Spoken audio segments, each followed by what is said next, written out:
Everything I have accomplished as Auditor Controller, it's because of the commitment and the support of all of these people. Thank you all so very much, and I love every one of you. Thank you.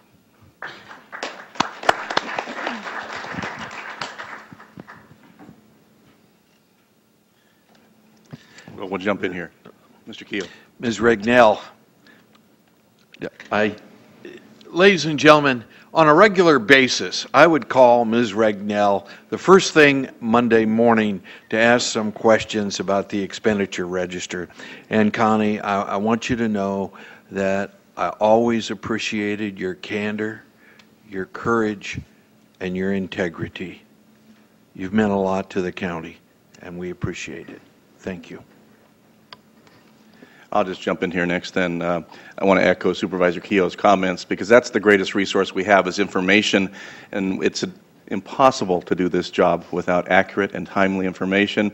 I know I have bothered you again and again and again, and she's going, I'm finally rid of that last bar here at the end of the year. But I appreciate the fact that not only do you answer the information accurately, you do so on a very timely basis. Sometimes in less than just 2 or 3 minutes, you've found the exact answer that I need. I appreciate that. And I want to take advantage, as you did, of the opportunity to say thank you to your entire department. You are amazing. We appreciate how you do your job on a day-in, day-out basis. And believe me, we represent the public and we're the faces, but it takes the accurate information to be able to do this job, so thank you. Supervisor Hartman. Thank you.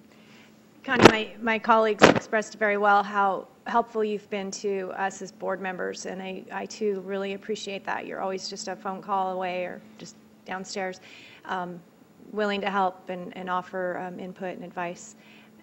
But I've also had the opportunity to go out into the district with you, to the special districts, and you know, they struggle and sometimes have problems that they need to work out, and you've been very helpful in working with special districts, and you know, not just telling them they can't do something, you're telling them how to get where they need to be successful. And I've really noticed that and appreciate it, and have appreciated your leadership for your department. You've all done a wonderful job, so I wish you well in your retirement. Thank you.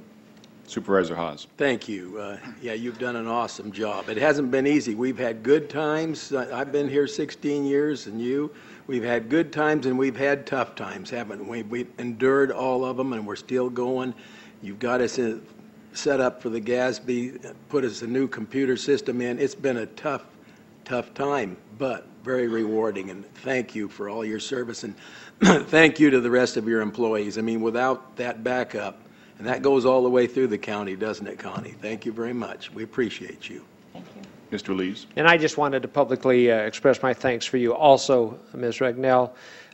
Yeah, I understand clearly the complexity of county government, and it's enough to be in charge of a budget and understand the rules and regulations that go along with that, but when you throw in the complexity of state and federal funding, grant funding, and all those other things, it's an awesome job to be able to do that and stay above the critique of auditors. And we have time and time again, since Connie has taken the role as the auditor controller of Shasta County, have had clean reviews. And so I just appreciate that. I understand the complexity. Having an old business controls manager background, I realize that, and you have kept us out of trouble, and you will be sorely missed. So congratulations on your second chapter of your life to come. Thank you. Connie, I'm going to ask you to join us down here with my colleagues. We'll have a picture. Oh, I have one more person I need to make sure everyone knows. Okay. And that's the gentleman in the very back that's been taking care of the household while I've been working. My best friend and husband, David, came down to see too.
Moving on to item R2, presenting a certificate of recognition and appreciation to John Cornelius for serving the Shasta County Planning Commission. And I will let you know that Dick Franks was not able to make it this morning. He's sick, so we'll just postpone that to another time. Mr. Simon, go ahead. I'll let you start. Chairman Modi, members of the board, members of the audience, it's my pleasure to introduce and give a little background for John Cornelius, one of our distinguished planning commissioners. John Cornelius is a World War II veteran and a Korean War veteran. He was instrumental in part of the Berlin airlift, which, as most of you are aware, was kind of a historic event that prevented the Soviet Union from essentially taking over Germany and Berlin and changed the course of history. So John was a participant in that very historic year-long event. He holds a lifetime teaching credential in fire science and was Assistant Acting Fire Chief for Santa Clara. John retired to Shasta County, where he formed a volunteer fire company and remains active in politics and community affairs. He currently lives on 80 irrigated acres in the eastern Shasta County with cattle and horses. He was appointed to the Planning Commission by Supervisor Hawes about 16 years ago and has provided sound judgment based on the best interest of the community, sincerely, and outstanding leadership to both staff and fellow commissioners ever since. In 2003, he was also nominated and accepted an award by the County Planning Commissioners Association for Planning Commissioner of the Year. So it is my honor to present or to turn over to Supervisor Hawes the honors of recognition for John Cornelius on his retirement from the Planning Commission after 16 years. Come on up, John. It's on. Thank you. This is an awesome man, I tell you, everybody. I wouldn't be here today in this position if it wasn't for John and Marty, his wife. They helped me a great deal running my campaign and making sure that I got elected, didn't you, John? It's been a long time. We've seen a lot happen here in Shasta County. We've had a lot of good things happen in Shasta County, believe me. We've had some really good times with the economy, and of course we're on the other end now, and we've always supported growth and jobs in the county. And I'm going to read this before I turn it over to John, but he's been an awesome help, believe me, to this county, everyone. Shasta County Board of Supervisors Certificate of Recognition, John Cornelius. The Shasta County Board of Supervisors hereby recognize and congratulates Shasta County Planning Commissioner John Cornelius for 16 years of outstanding and dedicated service to Shasta County. Presented this 11th day of December 2012, and it's signed by all. And this is the nice copy here, John. But would you like to say a few words? But I just can't say enough about what you've done. And by the way, back when I ran, he was kind of the leader of the Republican Party here, and believe me, things really got done in those days. We were just talking about him yesterday at a luncheon with our new assemblyman, Brian Dowley, and everybody has just the highest respect for you, believe me. You're pretty famous in California, Northern California especially, but California. Thank you, John. Awesome. Well, thank you, Glenn. I wouldn't be here today if it wasn't for Mr. Hawes. Supervisor Hawes, as you know, he's the guy that appointed me to the Planning Commission, and I was so grateful and thankful that he had enough trust and confidence in me to serve this community.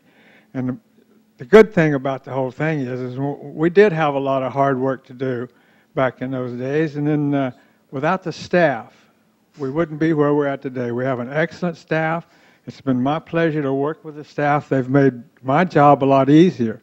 And so with that, I'd like to thank Glenn, the board, and everybody else for the opportunity to serve the county. Thank you. Thank you, John. It's been awesome. And we'll go on together, too. Believe me, you betcha. Thank you. No, we're not going yet.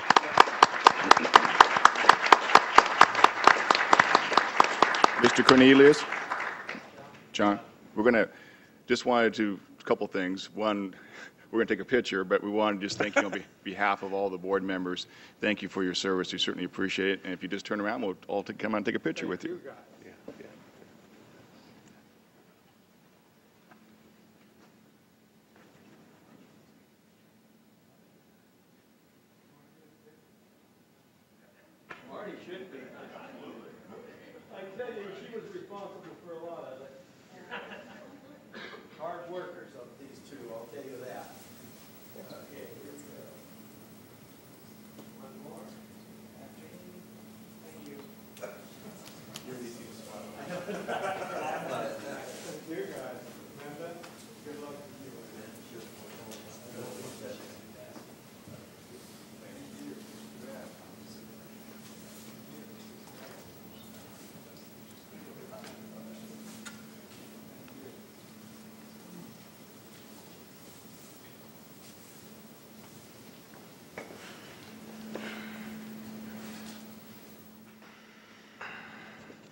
As I mentioned, we'll bring Dick Franks back on a different day when he's feeling better, and we'll make that presentation. So moving on to R3, a proclamation for the Bill of Rights Day. Supervisor Kehoe. Thank you, Chairman Modi. Ladies and gentlemen, I think you will agree with us that this is probably the most important proclamation that we will make each year.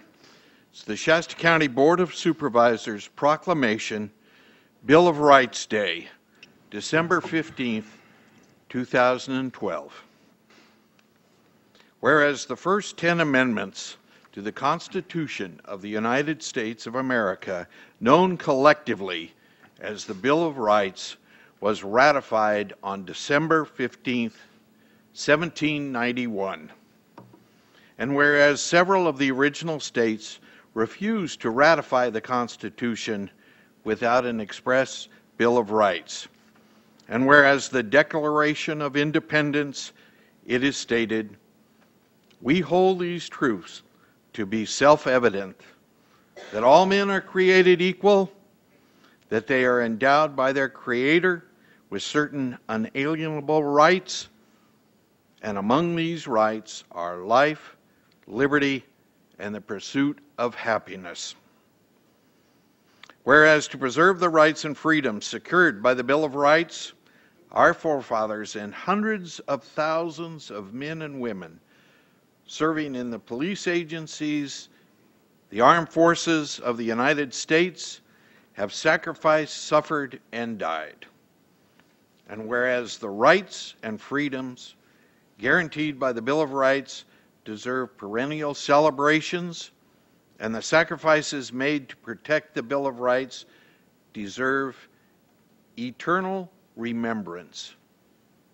And whereas to commemorate the Bill of Rights with a special day that would honor the fundamental rights it enshrines and the sacrifices made to create and preserve these rights, and would proclaim these rights to the citizens of this county, this nation, and to the world.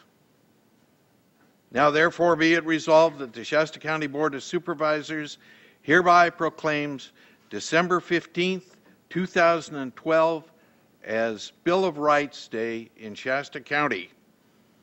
And be it further resolved that all government agencies are encouraged to observe the annual Bill of Rights Day in a manner which brings to mind the meaning and importance of each of the 10 articles contained in that bill.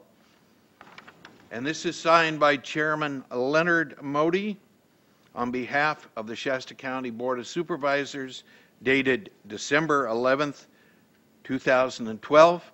I move approval of the proclamation. Second. Been moved and seconded. All in favor, please say aye. Aye. Motion carries unanimously. Thank you. Now, ladies and gentlemen, there is a second aspect to this presentation, and that is, with your assistance, we, the Board of Supervisors, will recite the Bill of Rights, and we ask you to join us by standing.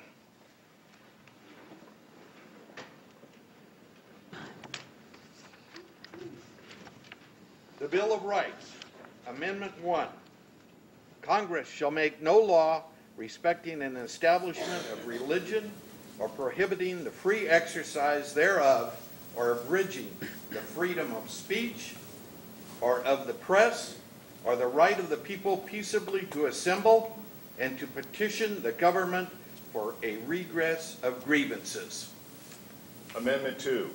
A well-regulated militia being necessary to the security of a free state, the right of the people to keep and bear arms shall not be infringed.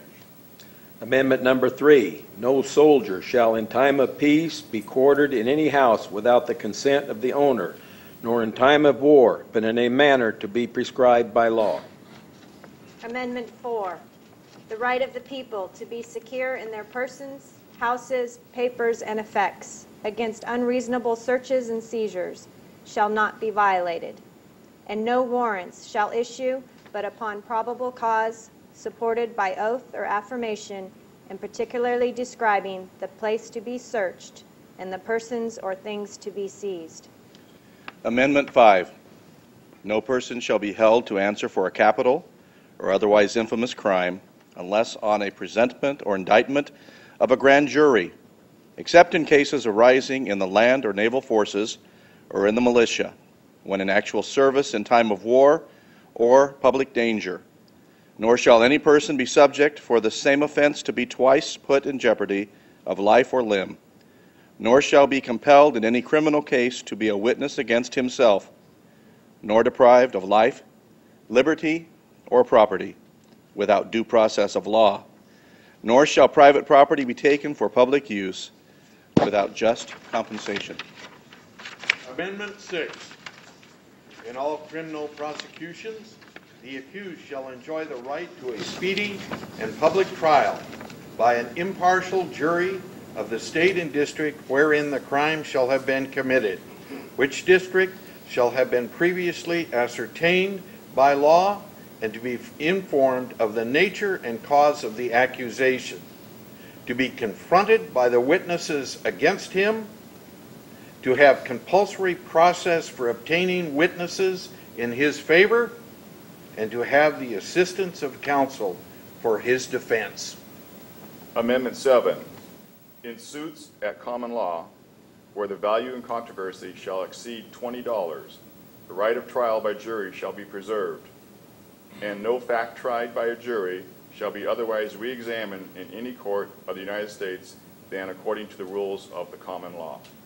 Amendment number 8, excessive bail shall not be required, nor excessive fines imposed, nor cruel and unusual punishments inflicted. Amendment 9, the enumeration of the Constitution of certain rights shall not be construed to deny or disparage others retained by the people. Amendment 10. The powers not delegated to the United States by the Constitution, nor prohibited by it to the states, are reserved to the states respectively or to the people. Thank you, ladies and gentlemen. Please be seated. Yeah, it's okay to clap. Yeah.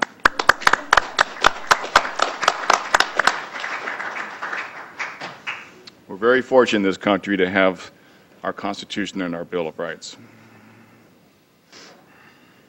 Member of Daughters of the American Revolution, and just appreciate so much the board remembering our history each month. And as Mr. Kehoe said, 1 year, this is what our military was fighting for. So thank you.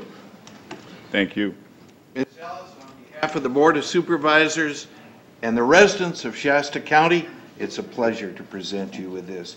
Thank you for all of your efforts, Donna. Thank you.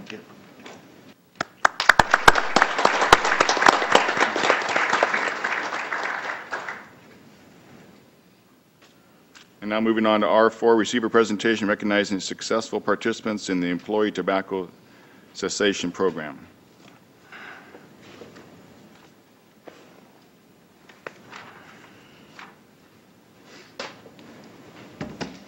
Thank you, honorable board members, Chairman Modi, Merry Christmas, Michelle Schaefer, Director of Support Services. Several months ago, we brought to the board a pilot program for smoking cessation classes offered to county employees and their family members in efforts to support quitting smoking.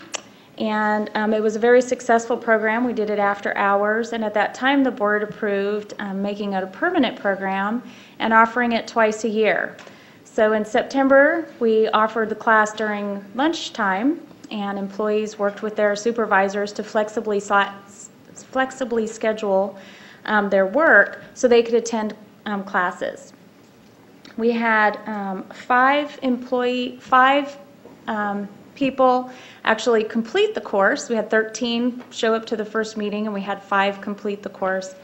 And I'm proud to say that we have 3 that we are recognizing today. Actually, I just found out about a 4th employee who went on his own to another course offered through Mercy, and so I want to make sure I recognize him today as well. We feel that it's very important to support the efforts of the employees in quitting smoking. The Centers for Disease Control says there's a cost of healthcare expenses of $193 billion annually in direct healthcare expenses and loss of productivity to employers who have employees who smoke. And so that we feel it's very important that we provide those opportunities and support in quitting. It's a very difficult habit to quit, and so we always think it's important to recognize those that have. So I'd like to call it, we do have the 2 county employees, the 2 family members were not able to make it today. However, we do have an award for them. So I'd like to call Matt Schumann and Steve Susky up and recognize them for their efforts and congratulate them. And we give them a little clock because they've added time to their life with these efforts.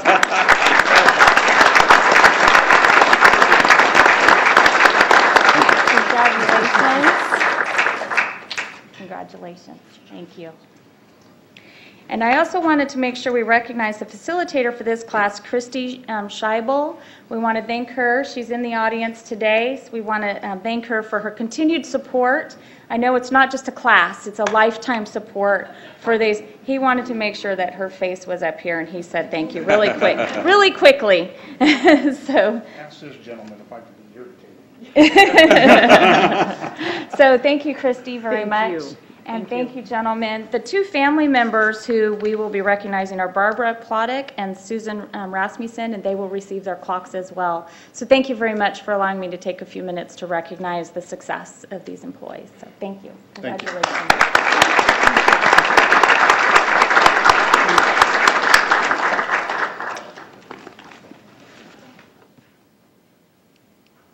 Yeah, my congratulations to both of you. You know, it's tremendous to see when people decide to make that choice. And as Matt sort of hinted to, Matt and I grew up together in the same neighborhood, and I remember walking out the doors many times here and seeing you over there at the smokers group. So I'm glad to see that I won't see you there anymore. So congratulations, and thank you both for doing it.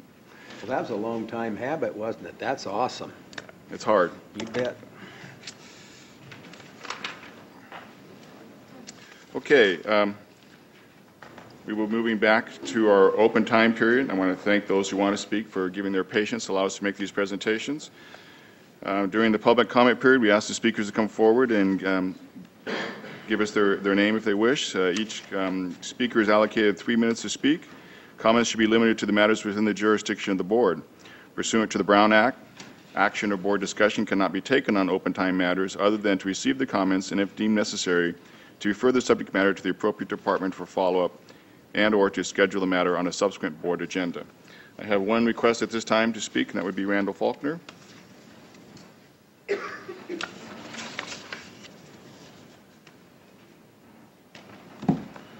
morning. Good morning. First off, I want to thank you very much for the proclamation on the Bill of Rights. December 15th will be celebrated well for me because I really, truly, strongly believe, as we all do, in the Bill of Rights. It's also my wife's birthday, so I'll have a lot to be thankful for on that day.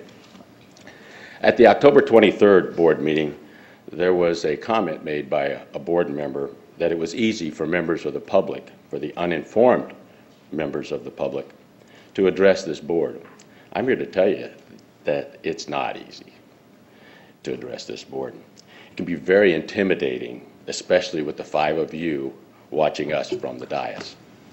However, some of us informed citizens feel that it is our duty to come here and participate in our own governance. At times, this will be uncomfortable for us, and I'm sure for you. And it is certainly not easy, but we will continue to be involved.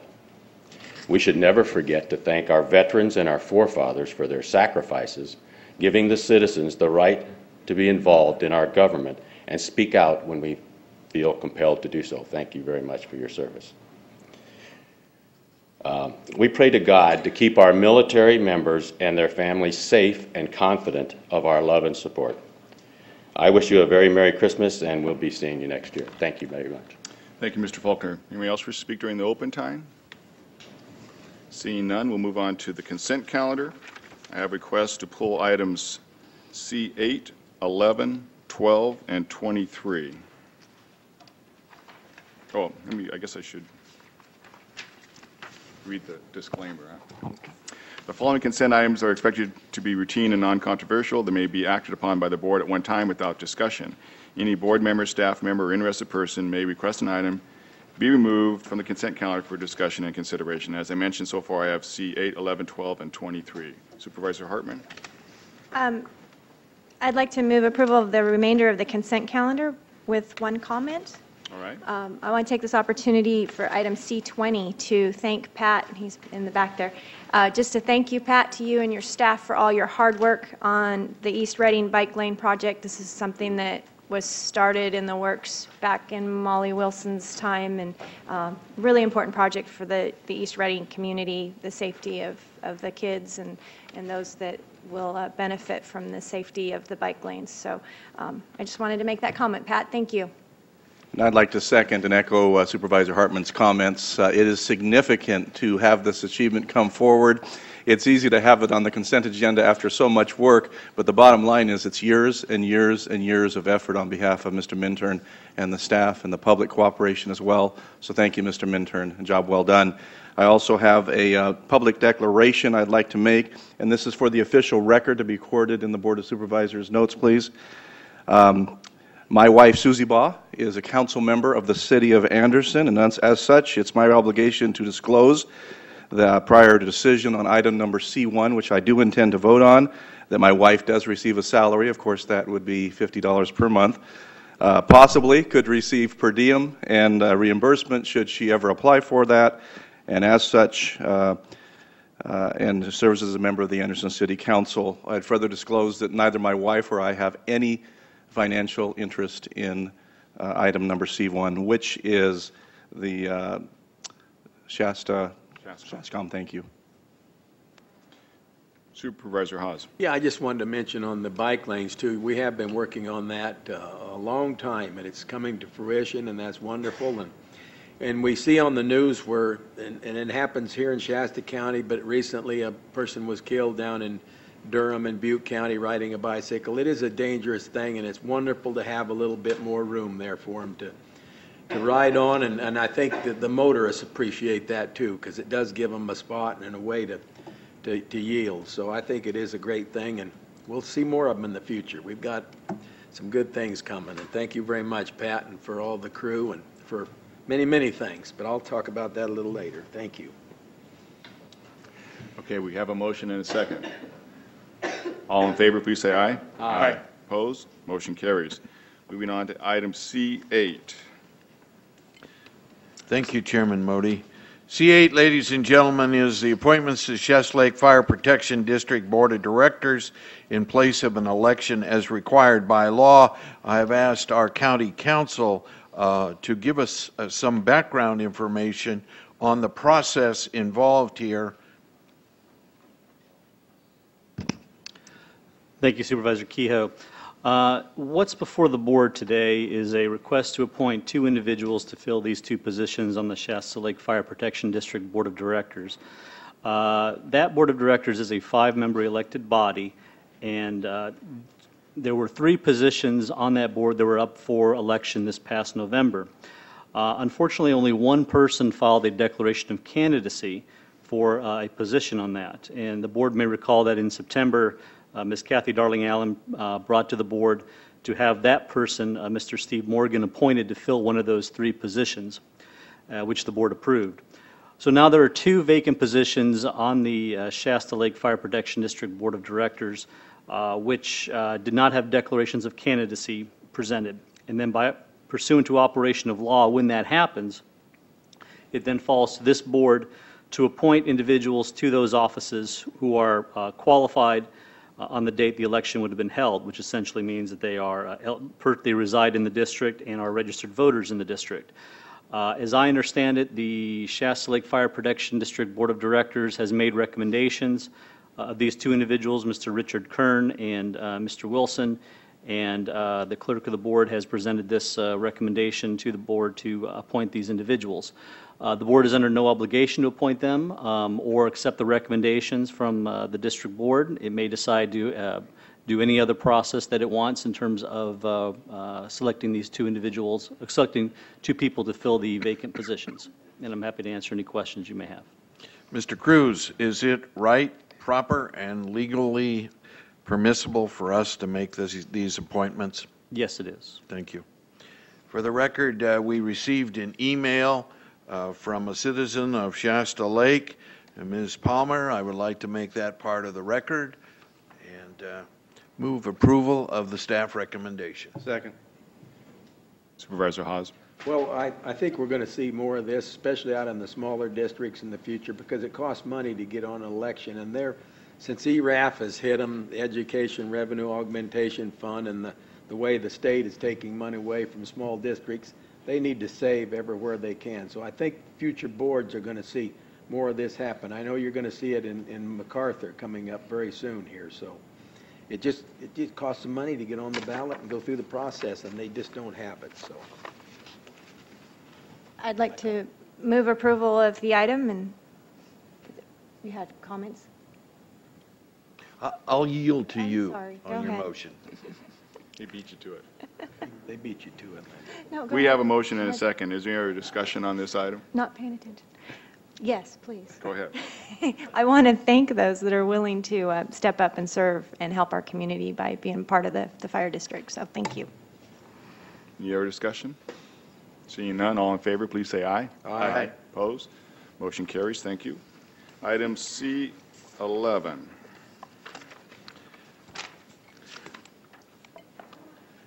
Mr. Chairman, thank you. I have pulled C11 for a brief discussion. C11 is entitled Adopt Resolution for Administrative Policy Social Media Use. And Mr. Scramer. Yes. Good morning, Chairman Mahoney, members of the board. Tom Schreiber, Interim Chief Information Officer.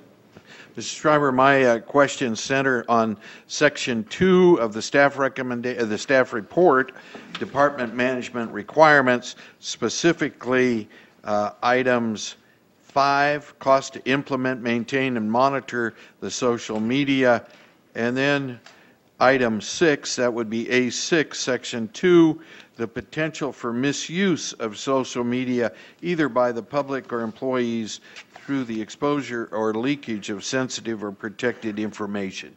So if you could address those, I'd appreciate it.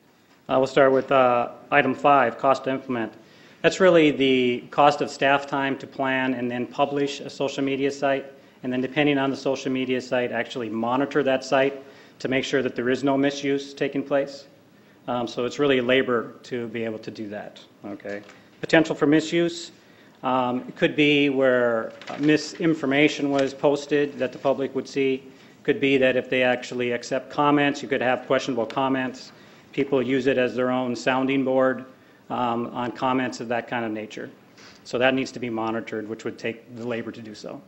Thank you, Mr. Schreiber. Mr. Lees, would you have any supplemental observations? Just to add on, it's not our intent to go into a full-blown social media platform, but it is our intent to provide some parameters and some firewalls, per se, to make sure that if we have a business need for the county in some of the departments, that there are some parameters and guidelines and county policies that need to be adhered to have these protections in place. Supervisor Baugh. Thank you, Chair Modi. Under summary and discussion, the first line reads, a business need to utilize social media has been identified by at least one county department. Would you expand on that, please? HHSA has a need that they would like to use social media to communicate with their citizens on their different programs, so they have requested that we move forward with the policy. Very good. Thank you. Mr. Chairman, I'll move approval of the staff recommendation. Second. Take Haas or Baugh, each one. Give it to Haas. Second. Okay. It's been moved and seconded. Any other discussion? Seeing none, all in favor, please say aye. Aye. Opposed? Motion carries. Thank you, Mr. Thank you. Next item is C12, and I think this has been pulled for a clarification, a correction to the document. Yes, thank you. Michelle Schaefer, Director of Support Services. We did find that a change that we made in the red line version did not save when we made the final saves on the final version. It was a small typographical error. on section 11.7. It's where it says eligible and unit retirees shall be covered. It put a 5-year in there, which doesn't mean anything and doesn't belong. And then we discovered a misspell of a last name of one of the members from the bargaining unit. Those are the two clarifications, so thank you. And at this time, if there's any other questions. Supervisor Kehoe. Thank you, Chairman Modi. In brief, yes. Why don't you describe for us and for the public what this document constitutes? Okay, thank you. This document constitutes several meetings with the Teamsters bargaining unit. We had very positive meetings with them this year. Their contract expires on December 31st. And this agreement does not include any raises for members. However, what it does include is a change in their health program. They have participated in a separate Teamsters Health Trust health program for several years. And this year we negotiated to change it to a health savings account that provides savings for the county in the premium amounts, and it also provides savings for the employees and a different way that they manage their health care more on their own. And this does provide approximately $100,000 saving for the 2-year contract, in that for employee-only premiums, the employees are paying 80-20 split based on the PERS choice premium, which is what we've always calculated, that employee only, as well as a recalculation of the way we establish the premiums as a whole, and the health savings account showed a savings. So that $100,000 incorporates all of those changes within the health care program to bring us savings to the county. Mr. Lees. Thank you. I just want to reemphasize the partnership that we have with the Teamsters. Certainly the economy is not as strong as all would like to see it, and we've all continued to make some unique sacrifices and try to have some creative resolutions to create some win-wins. And the Teamsters have been very creative in this opportunity to not only help save the county money, help control county cost in the future, but also to help their members. And so it was a truly joint partnership. And I think it's important that we recognize those employees that belong to the Teamsters for helping to participate in controlling our cost. Well, I think the board would agree with that. In fact, kind of goes to all of our bargaining units. Over the last 3 or 4 years, we've been very fortunate to continue to be able to sit down at the table with our different bargaining units, come to a reasonable solution to protect jobs, but also continue to get the services done and protect the county as far as financially making sure that we're still stable. And I think that on behalf of the board, I would offer to all of our employees, but particularly in this time, the Teamsters group, for stepping forward again and helping us continue to manage our funds and our county in a way that's responsible, and we certainly thank them for that. Pleasure of the board. Move approval. Second. It's been moved and second. Any other discussion? All in favor, please say aye. Aye. Opposed? Motion carries. Thank you. Thank you very much.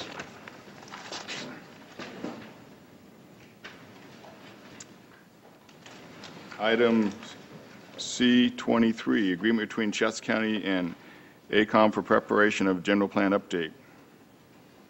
Mr. Simon. Good morning again, Chairman Modi and members of the board. We asked that this item be pulled from the consent calendar. We inadvertently omitted page 2 of the work study plan. The contract itself is unchanged, but page 2 of that study plan, that is attachment A, includes a brief summary of the purposes of a general plan and the specific purposes of this general plan update, and it begins the section on the focus of this general plan update, which continues on to page 3, which was included in the board's packets. I do have copies for distribution if you'd like to see those. That's the only change that we are proposing. Okay, thank you. I do have one request to speak on this item. Mr. Charles Alexander.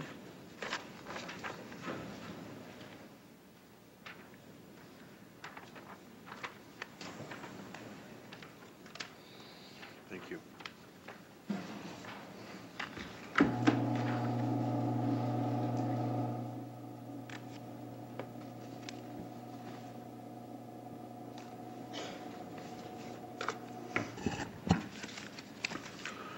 Thank you for the opportunity here today to address the board on the matter of the proposed agreement, as well as on that of the climate action plan that doubtless will be at the heart of the first matter.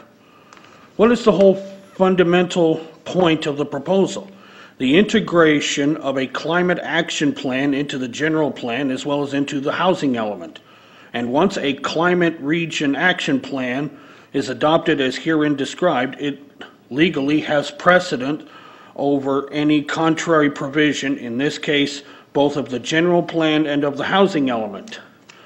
And given the periodic review and update of the Climate Region Action Plan, which periodic review and update becomes mandatory upon adoption of a climate action plan, the exact contents of a given climate action plan can be fully expected incrementally to conform more to a worst-case scenario than to its opposite.